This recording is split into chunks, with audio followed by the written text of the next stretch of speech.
Haleluya. Haleluya. Mbona umekuwa mpole sana? Haleluya. Kitabu cha Ayubu ile sura ya 22, msomaji wa Biblia naamini unaofahamu huo mstari, si ndio Ayubu ile sura ya 22 mstari wa 21 inasema mjue sana Mungu ili uwe na nini? Ili uwe na nini? Hebu useme tena huo mstari, mjue sana Mungu ili uwe na nini? Bwana Yesu asifiwe sana. Katika kila jambo unalokutana nalo kwenye maisha yako, tafuta kumjua Mungu. Tafuta kumjua Mungu. Amen. Hivi umewahi kuwaza Ayubu hana shida na Mungu, si ndio? Kuna mpendo wangu mmoja alikutana na shida akaumwa sana. Halafu wakaanza watu ambao mimi wanawaita wakati mwingine na waita tu bado hawajakuwa kwa maisha ya rohoni.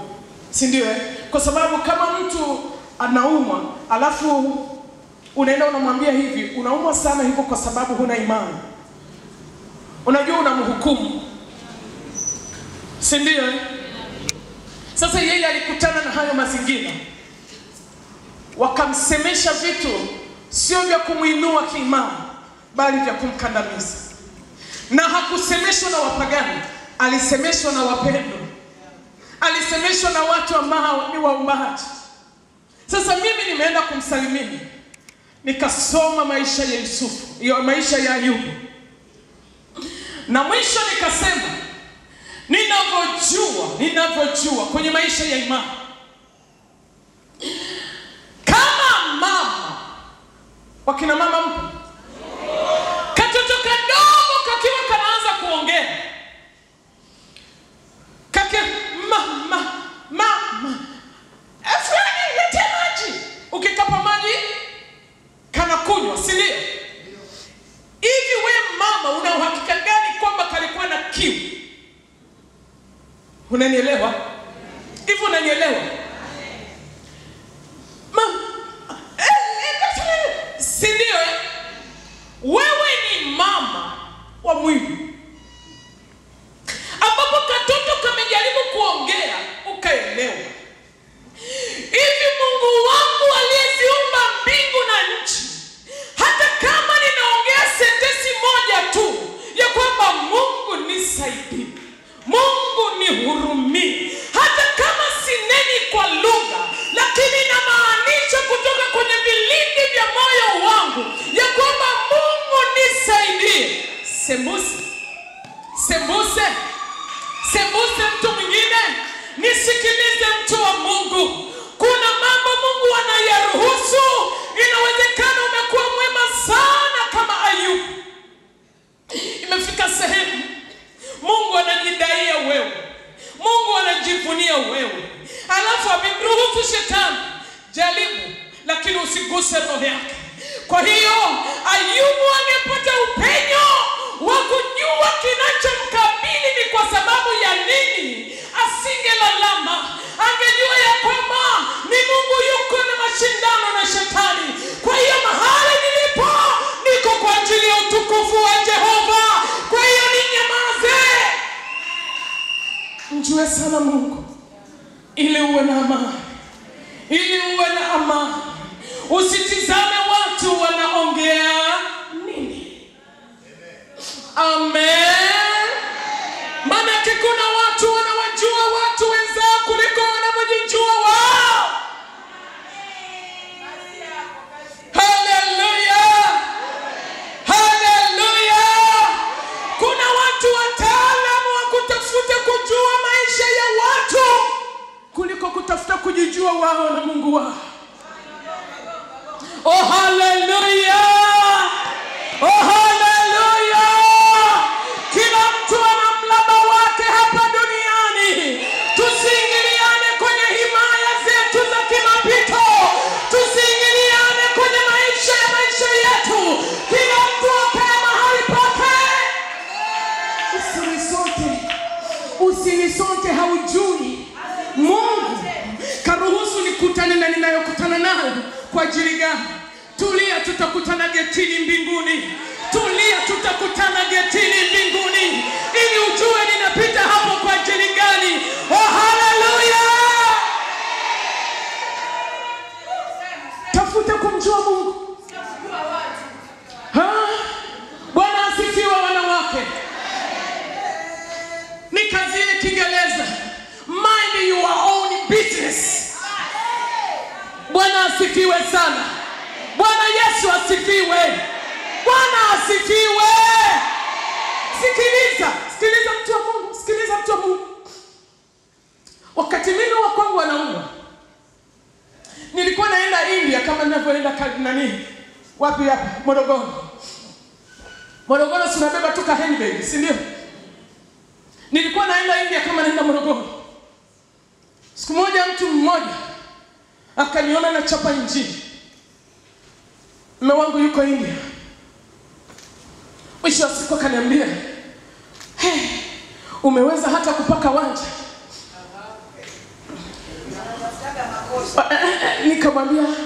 Nikamwambia Kiingereza, come again.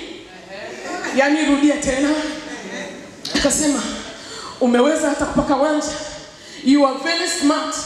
Nikamwambia, mlilitizama hili pitu, mkategemea nimekaa chini, mkategemea nimekwisha, mkategemea maisha yangu yamekwisha, mkategemea ninalia wakati wote. Nikamwambia, sikiliza, aliyeko ndani yangu ni mkuu sana kuliko ni mahali ninakopita. Ninajua Mungu anachokifanya. Ninajua Mungu ana mission gani. Nisikilize, ukimjua Mungu kuna amani katikati ya maumivu. Ngoja nirudie tena. Biblia inasema hivi, mjue sana Mungu ili uwe na nini? Amani. Yani ukimjua Mungu kuna amani. Amen. Amen. Amen. Alafu anasema hivi, ndivyo na mema. Malizia mstari. Ndivyo na mema. Hivi unaona mstari kinakoanzia, mjue Mungu. Mjue Mungu. Nisikilize, kwenye mazingira yoyote yenye changamoto, yenye mateso, yenye maumivu, kubali kuna watu wa kukuumiza. Kubali.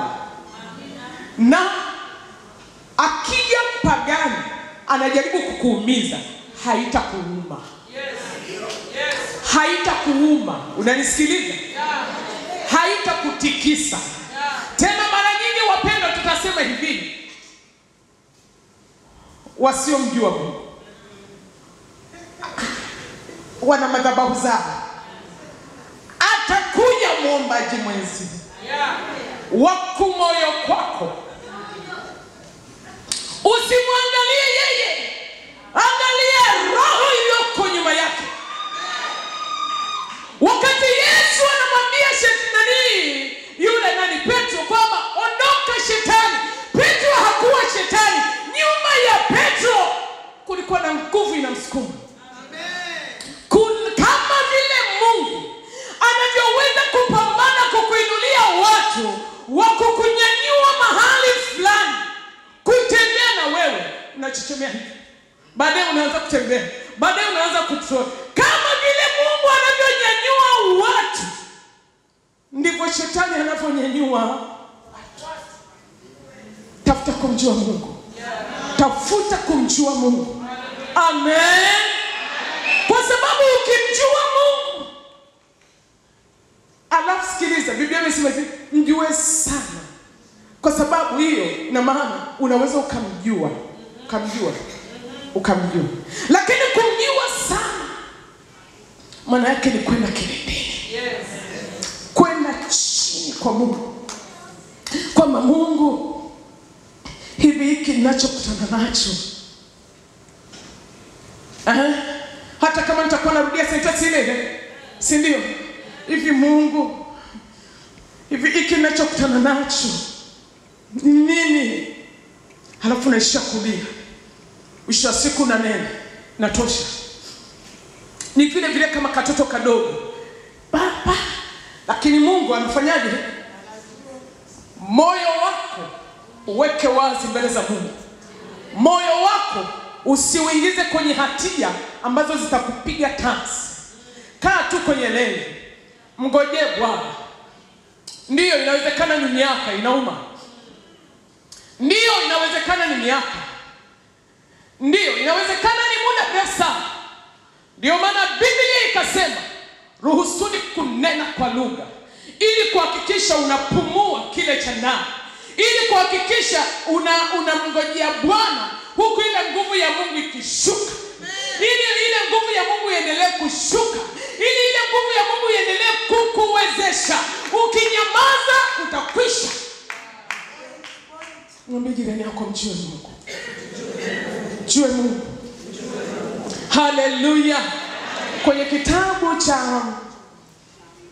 kitabu cha Petro wa pili, ule mstari wa Petro wa pili 1, Petro wa pili 1, neno la Mungu linasema 1 ule mstari wa 3 na wa 4, kwa kuwa kwa uwezo wake Mungu ametukirimia vitu vyote vipasavyo uzima na utauwa kwa kumjua yeye aliyetuita kwa utukufu wake na wema wake mwenyewe. Tena kwa hayo ametukirimia ahadi kubwa mno za thamani, ili kwamba kwa hizo mpate kuwa washirika wa tabia za Mungu. Nisikilize mtu wa Mungu. Ametukirimia uzima na utauwa. Ametukirimia kuishi kwa namna ambayo maana nzima ya uzima ni kuwa vile Mungu alivyokukusudia ndani ya moyo wako, bila adha ya namna yoyote. Lakini ametukirimia utauwa, utakatifu. Ametukirimia kwa namna gani? Kwa kumjua yeye. Naiona kwamba ni katikati unapita kama Ayubu, lakini unamjua Mungu. Kumjua kwako Mungu kunaachilia amani. Kukiachilia amani, mifupa inapata nguvu. Mifupa inaweza kusimama. Uso unaweza kuachilia kicheko. Maisha yanaendelea bila kujali mazingira ulionayo. Kwa nini? Unamjua Mungu. Bwana asifiwe sana. Point ya pili, simama imara.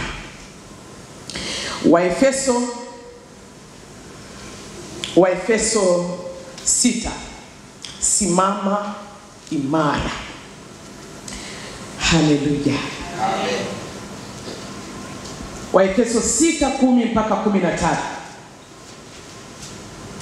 Neno la Mungu linasema, hatimaye mzidi kuwa hodari katika Bwana na katika uwezo wa nguvu zake. Vaeni silaha zote za Mungu mpate kuweza kuzipinga hila za shetani, kwa maana kushindana kwetu sisi si juu ya damu na nyama, bali ni juu ya falme na mamlaka, na juu ya wakuu wa giza hili, juu ya jeshi na pepo wabaya katika ulimwengu wa roho. Kwa sababu hiyo, twaeni silaha zote mpate kuweza kushindana siku za uovu, na mkiisha kuyatimiza hayo yote, kusimama.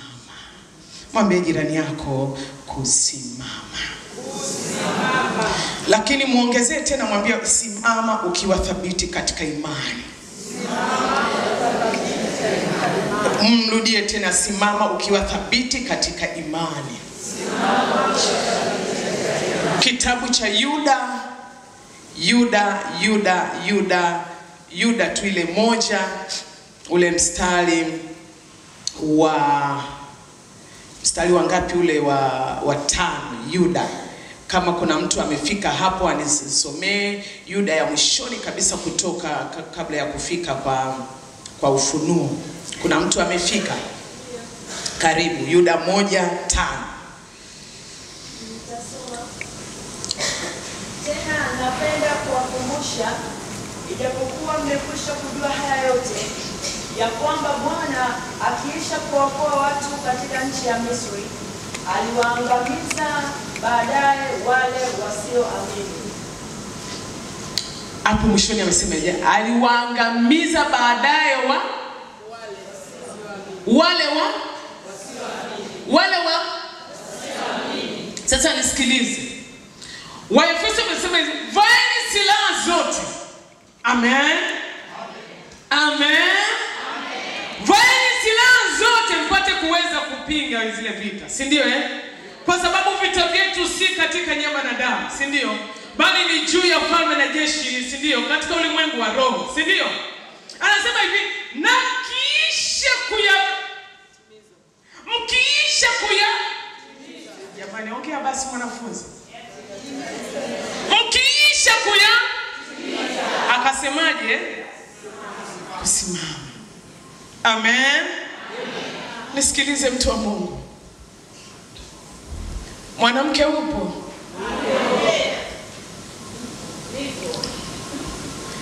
Kati ya watu kwa watu wa theolojia wanasema kwamba mwanamke ni rahisi kuvutwa na upepo. Ni kweli? Jiangalie basi kiukweli. Kuna clip moja ilitembea sana, watu wanakunywa jiki, wanaombewa. Uliiona? Hebu walioiona niosheni mikono ili nijue kama darasa langu. Okay. Ni nchi fulani hivi watu walikuwa wananyweshwa jiki. Na wengi walikufa, si ndio? Na kuna nyingine nikaiona watu wanaenda kuombewa mahali fulani hivi. Alafu baadaye nafikiri ni Kiswahili, kuswagwa, Kisukuma kile. Kuswagwa. Yaani kama wanaswagwa hivi wanaenda nje, alafu kila mmoja anagombea nyasi. Yaani alafu wengi ukiwatizama wanawake na watoto. Si ndio? Mliona pia hiyo? Okay. Kabla ya kuanza kuwalaumu wale ambao wanawaelekeza kufanya hivyo, umewahi kufikiria nini kinachompelekea mtu mpaka anafika kwenye hiyo hali? Bwana asifiwe. Ili ni darasa sawa Bwana asifiwe sana. Kuna vitu tunajifunza Unajua ukiona mwenzako anatembea kwenye vitu fulani hivi, kabla ya kuanza kusema kwa namna yoyote hivi, tafakari kwanza kilichompelekea mpaka afike pale. Okay, weka basi hiyo pembeni. Naamini humu kuna watu walishawahi kwenda kwa waganga kabla hawajaokoka. Kilichokupelekea kwenda kwa waganga wakati unajua ni dhambi ni nini? Hivi mbona hamuongei? Si ni shida? Okay. Asimame mtu au anyoshe mtu mkono ambaye hajawahi kupata shida toka mbingu na nchi imeumbwa. Toka amekuja duniani hajawahi kupata shida. Anyoshe mkono. Hakuna. Kuna mtu kajibu hajazaliwa. Maana yake ni nini? Kila mtu anapata shida. Nani kwa namna yake? Lakini hivi umewahi kujiuliza kwa nini mtu anafika sehemu anaenda kutafuta msaada mahali kwingine? Nakumbuka kipindi fulani tuliwahi kukutana na pendo mmoja alitikiswa sana kwenye maisha haya. Moja ya sentensi ngumu ambayo alituuliza, ambayo sisi alikuwa anatongoza nyimbo za kuabudu, yaani worshiper mzuri. Unajua alituulizaje? Hivi na uhakika Mungu yupo? Usicheke. Kuna mahali Yesu anaruhusu ukanyage. Ni neema yake tu inakupa kuvuka hapo. Haleluya! Ninachotaka kusema ndani ya moyo wako, tangazia ulimwengu, kuzimu wafahamu ya kwamba nimejikita, nimeweka miguu yote, akili yote kwa Yesu, na kwa Yesu si banduki, na kwake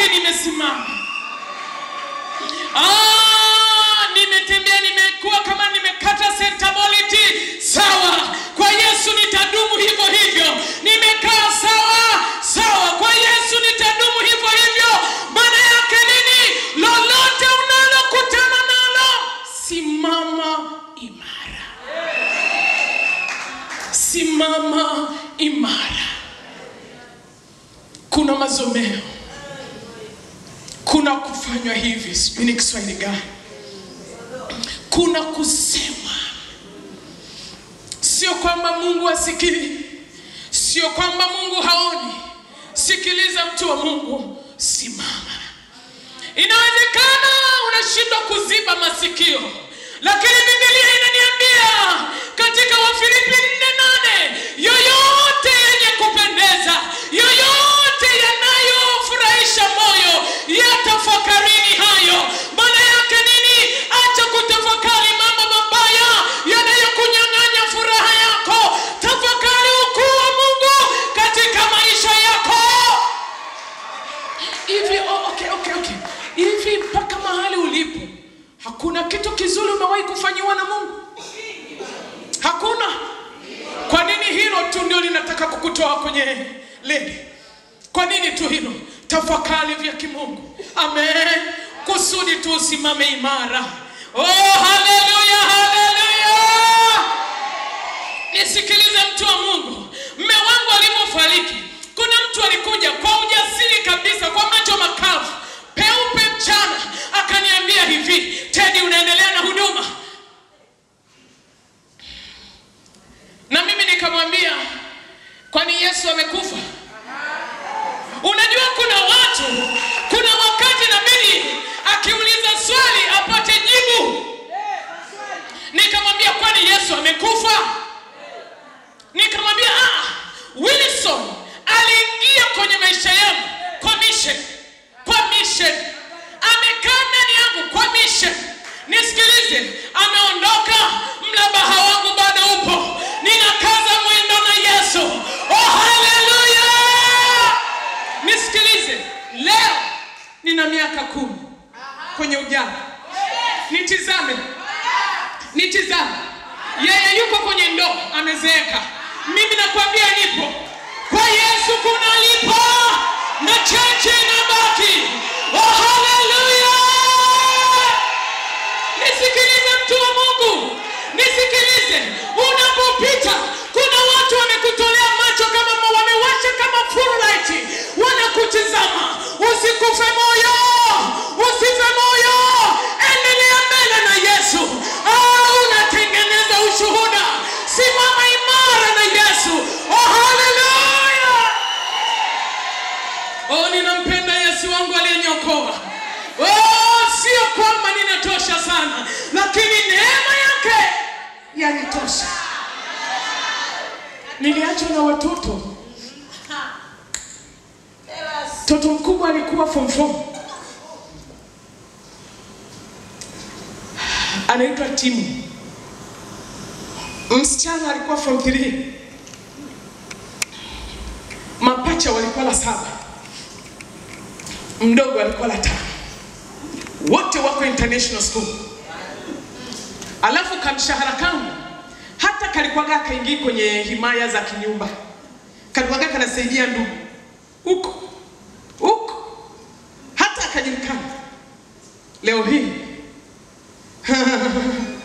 acha tumtaje Yesu na ukuu wake. Oh, haleluya.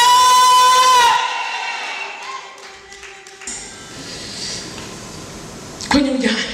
Good 10 years. A good 10 years. Wakubwa wamemaliza chuo. Mapacha wako chuo. Mdogo yuko chuo.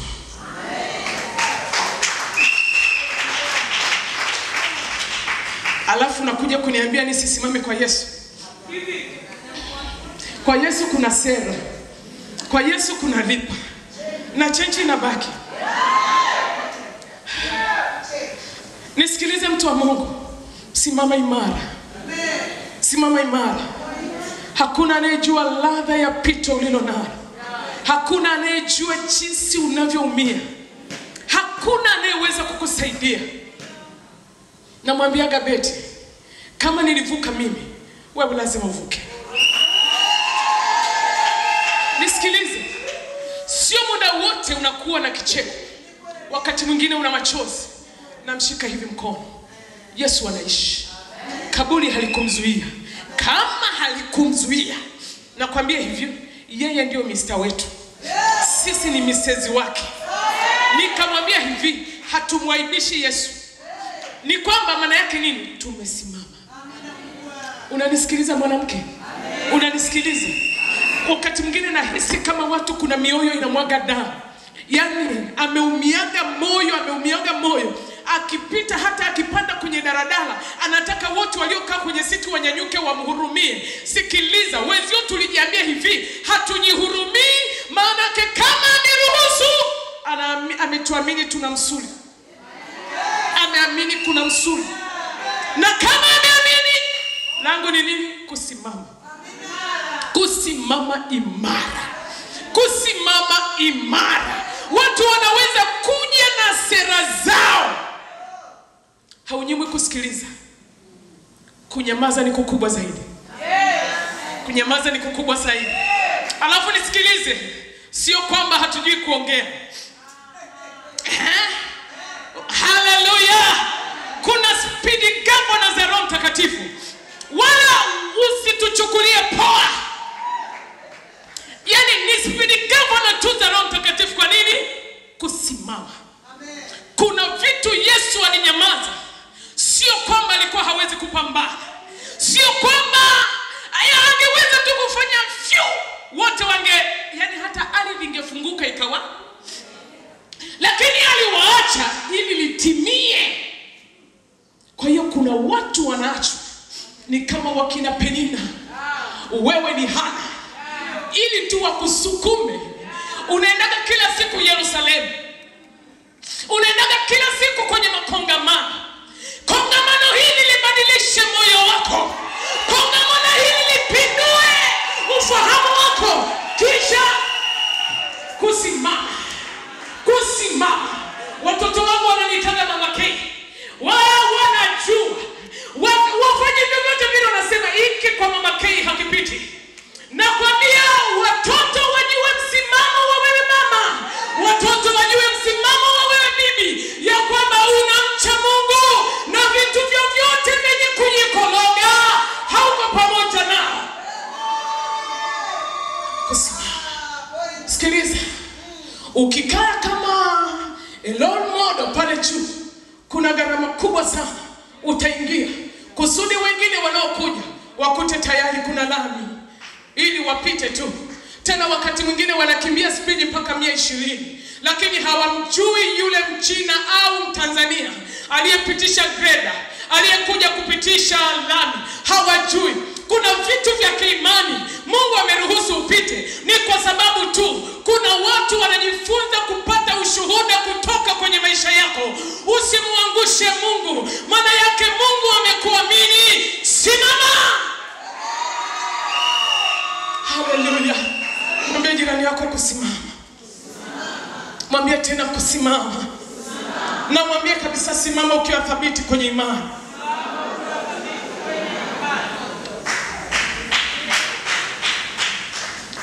Naomba niongee pointi ya mwisho alafu tuingie kwenye maombi. Dumu katika kumtumikia Mungu na kuomba kwa bidii.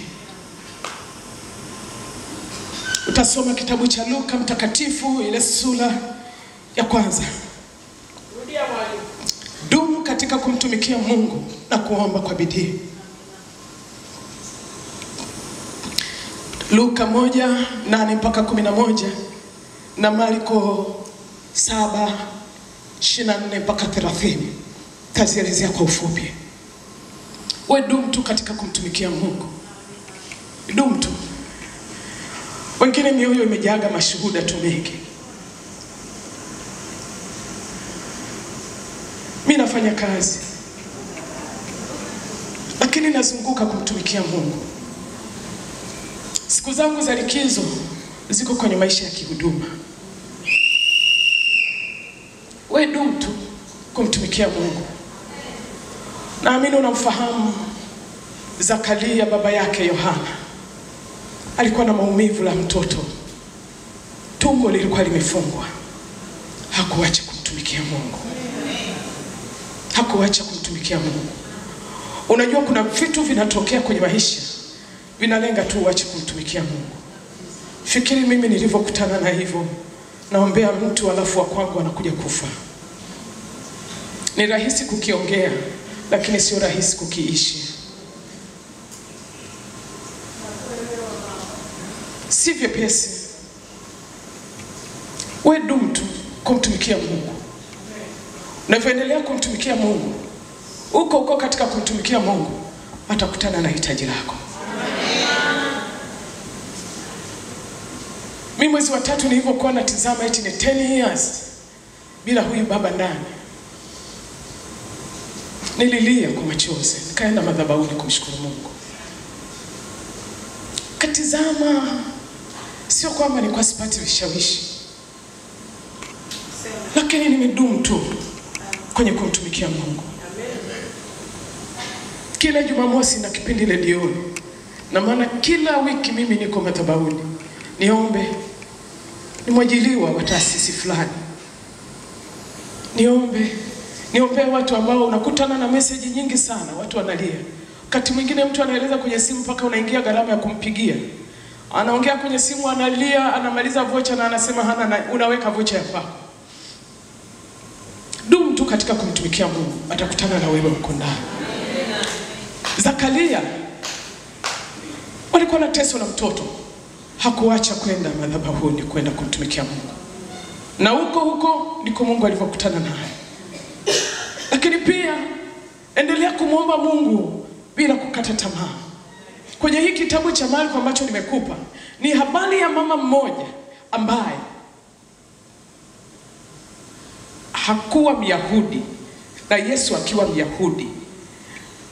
Yesu anaomba ahudumie mtoto wa yule mama. Yesu anasemaje? Siwezi kuchukua chakula nikarushia mbwa. Upo? Sio sentensi ambayo unaitegemea itoke kwenye mdomo. Yaani, unajua kuna wanawake, kuna watu wana mioyo mepesi kama karatasi. Yaani hata karatasi nzito.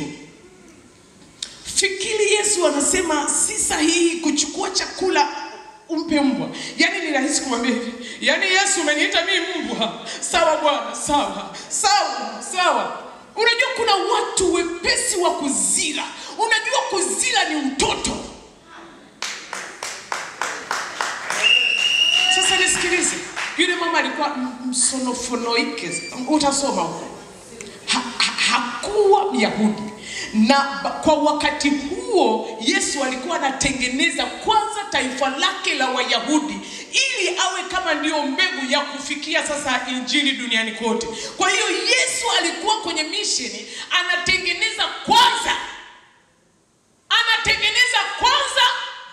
Wayahudi, si ndio?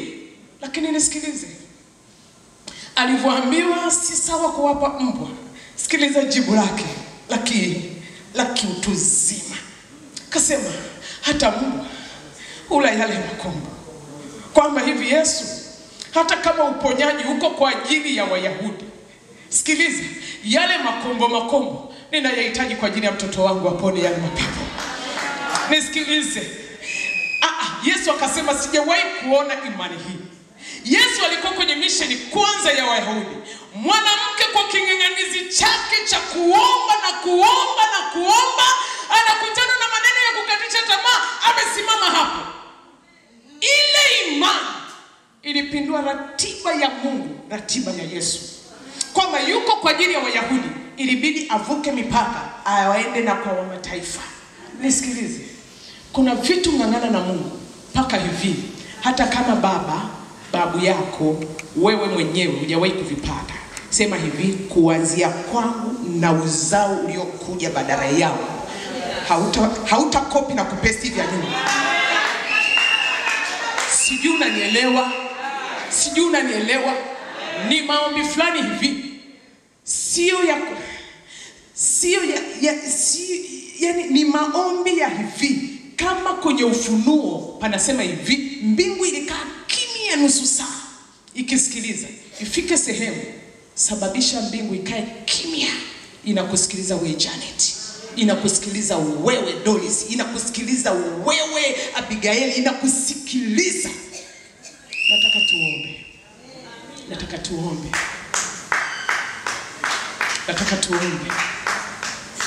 Hapo ulipo, nataka uombe.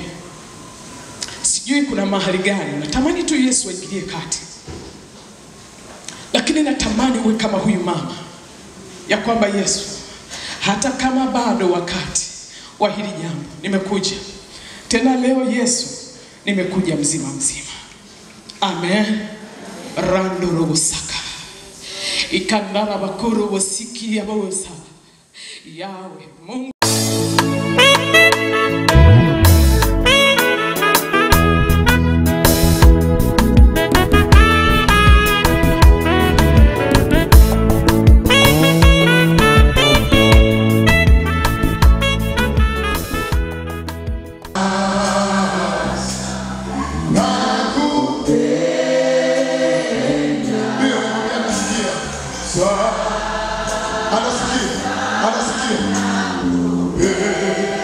Haijalishi unapita mahali pagumu kiasi gani, nasikia mwambie nakupenda. Haijalishi umejeruhiwa namna gani, mwambie nakupenda.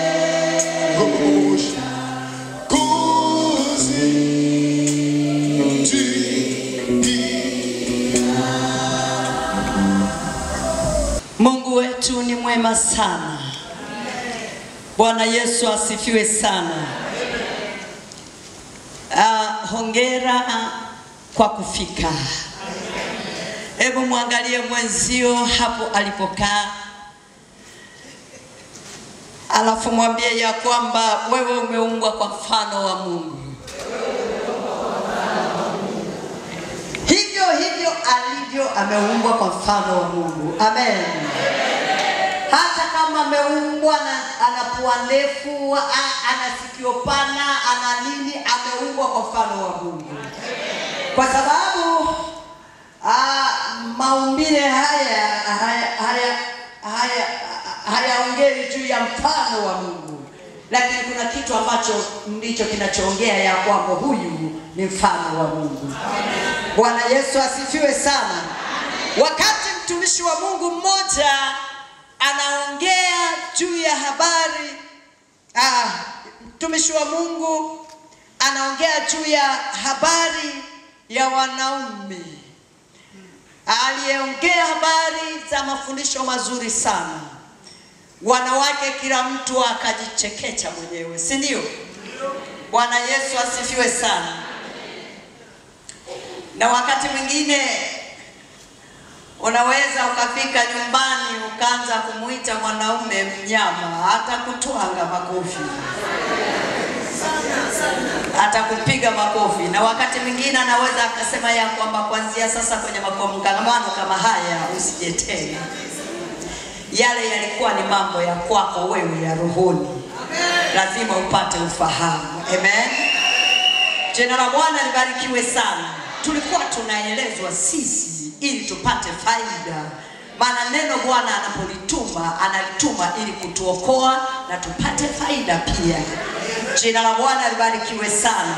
Kwa hiyo usije ukaenda kwa mwanaume alafu ukasema ya kwamba we mnyama, hebu fanya hivi, atakupiga. Amen. Bwana Yesu asifiwe sana. Sisi tulikuwa tunapata faida tujue tunaishi na watu wa aina gani. Amen. Sasa kama tulikuwa tunapata faida, ni lazima tukayatendee kazi yale tuliyojifunza. Tusichukue kama vile ni utani. Mhubiri yeyote anaposimama hapa, usiyechukue kirahisi kama kichekesho kama nini. Anaongea ili upate faida. Bwana Yesu asifiwe sana. Ujue naishi na mwanaume wa aina gani. Kumbe naishi na mwanaume aliyeishi kwa muda mrefu na wanyama kuliko mwanamke. Amen. Sasa hukupata faida hiyo. Sasa usilichukue kwa akili nyepesi ukaanza kumuita mwanaume mnyama. We mnyama. Atasema kuanzia sasa sitaki uende kwenye makongamano. Wala usije ukafikiri kwamba ile ya kusema ya kwamba wanaume hawajaokoka. Usije ukaanza kumsuta kusema ya kwamba je, hamjaokoka wala mbinguni hamwendi. Ulikuwa unapata faida wewe. Ujue ya kwamba unaishi na mtu wa namna gani. Ujue namna ya kuomba. Ujue namna ya kuingia na kutoka kwake. Amen. Jina la Bwana libarikiwe sana. Chukua vitu vya faida ya kwamba wewe mwanamke,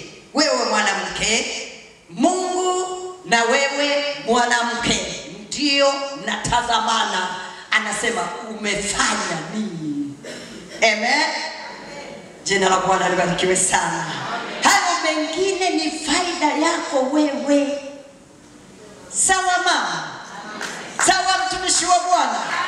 Sawa uliyekuwepo jana? Tutapata na vingine zaidi, lakini hivyo vinakuwa ni vya kwako wewe. Usije ukaanza kwenda kuvifanyia kazi huko na kusema bila hata kuwa na hekima. Utakuwa mwanamke mpumbavu anayebomoa nyumba kwa mikono yake mwenyewe. Amen. Kwa sababu mwanamke mwenye hekima ndiye anayejenga nyumba kwa mikono yake. Jina la Bwana libarikiwe sana. Tulikuwa tunapewa vitu vya faida ya kwamba kumbe sisi Mungu sisi ni moja kwa moja na Mungu. Yeye ni udongo. Yeye alikaa sana na wanyama.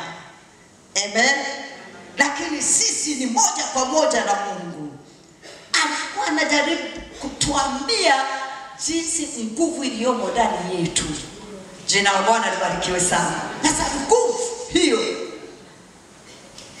ndio uende nayo ukaifanyie kazi. Jina la Bwana linuliwe sana. Haleluya. Mbinguni wanaume watakwenda. Amen. Haleluya. Uende na mume wako mbinguni. Bwana usijue kasema ya kwamba nyie hamuokoki hamwendi mbinguni. Utakwenda na mume wako aliyeokoka vizuri, anakwenda mbinguni na atazipenya mbingu. Amen. Ila sasa atakayemfanya mpaka fike ni wewe mama. Jina la Bwana libarikiwe sana. Nakumbuka siku moja mimi wakati fulani alikuja mtumishi wa Mungu mmoja. Akaja mtumishi wa Mungu mmoja akasema, we mama ni mpole sana. Ni mpole sana. Tena ni mwanaume alikuwa anaongea. Ni mpole sana. Kwa hiyo mimi ngoja nikufundishe. Uwe unafanya. Akaanza kunifundisha namna ya kumtesa baba. Lakini ni mwanaume na ni mtumishi wa Mungu. Usiwe mpole namna hiyo. Umtese hivi, umtese hivi, umtese hivi, umtese hivi. Nikamwangalia yule mtumishi wa Mungu nikamwambia hivi, namjua Mungu kuliko na unamjua wewe. Siwezi kuchukua rungu ambalo wanambonda pendo wa mpenzi wangu na mimi nikaliokota nikaanza kummalizia. Siwezi katu. Kwa hiyo Mungu namjua kuliko navyomjua wewe. Bwana Yesu asifiwe. Bwana asifiwe sana. Nikashangaa mwanaume ananifundisha namna ya kumtesa mume mwenzake. Hebu niambie, hiki kitu kinakuja kweli akilini? Nimtese. Eti ni mpole sana. Jamani, kwani ukali ndio unatufanya tuishi na wanaume? Hapana. Jina la Bwana libarikiwe sana. Nampenda sana mtumishi wa Mungu ambaye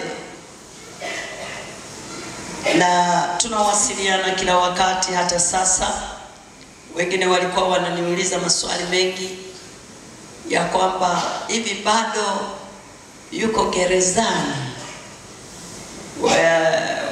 Walikuwa wana kitendawili, lakini hakukaa gerezani. Kwa mkono wake wa nguvu Bwana alimtoa.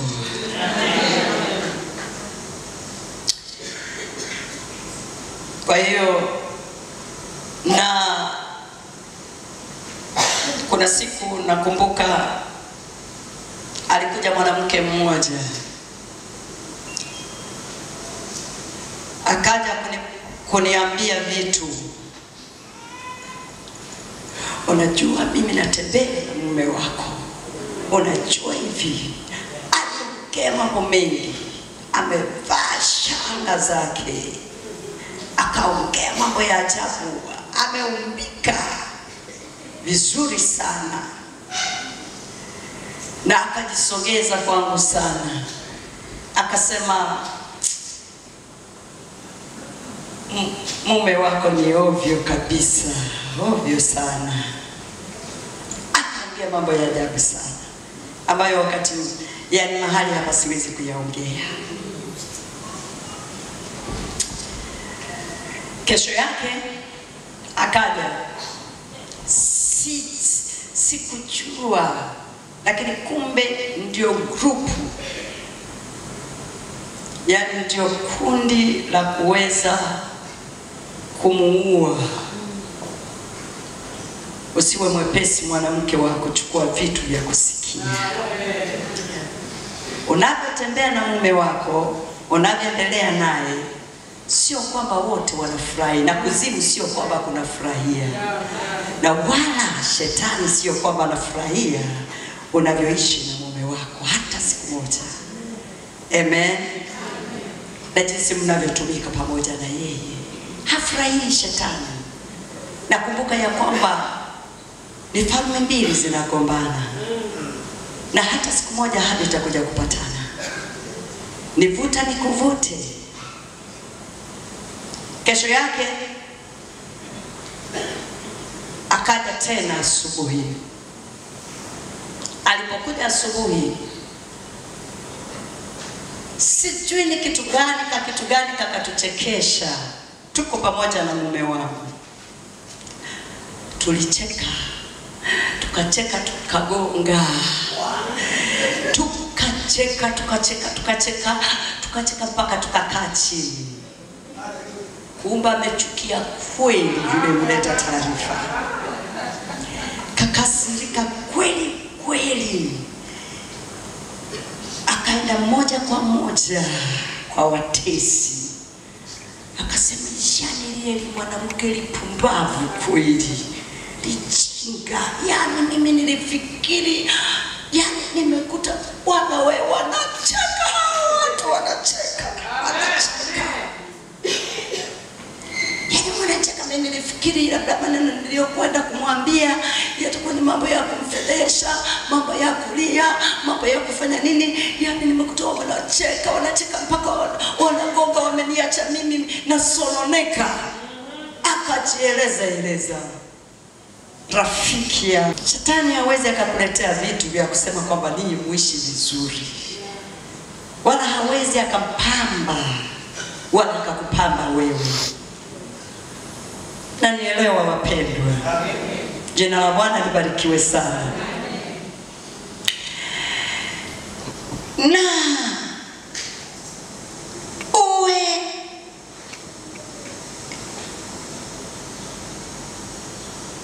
unaweza ukaandika kwamba inawezekana kabisa. Inawezekana kabisa.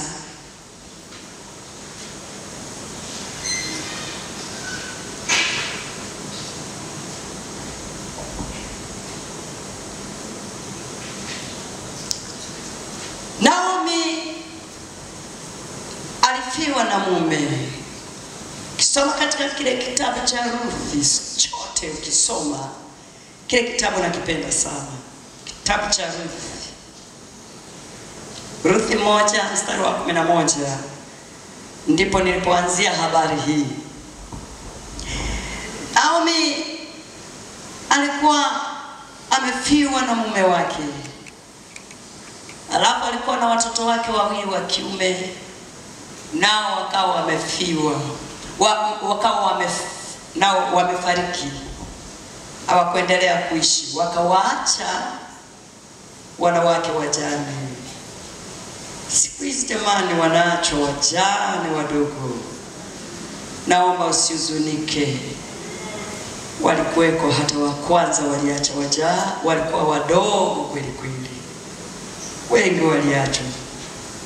Unajua wakati mwingine mimi wakati wa mambo yamekuwa mazito sana, nikasema Mungu wangu, si mume wangu ningemzika nikijua yuko mbinguni. Ningemzika Mungu wangu. Wakati watesi wanaapa, wanatembea vifua mbele, wanasema ya kwamba ako kana mke katakwenda kuokotea maiti, katakwenda kuokotea maiti gerezani, watakaita tu kuita kusema njoo uchukue maiti ya mume wako.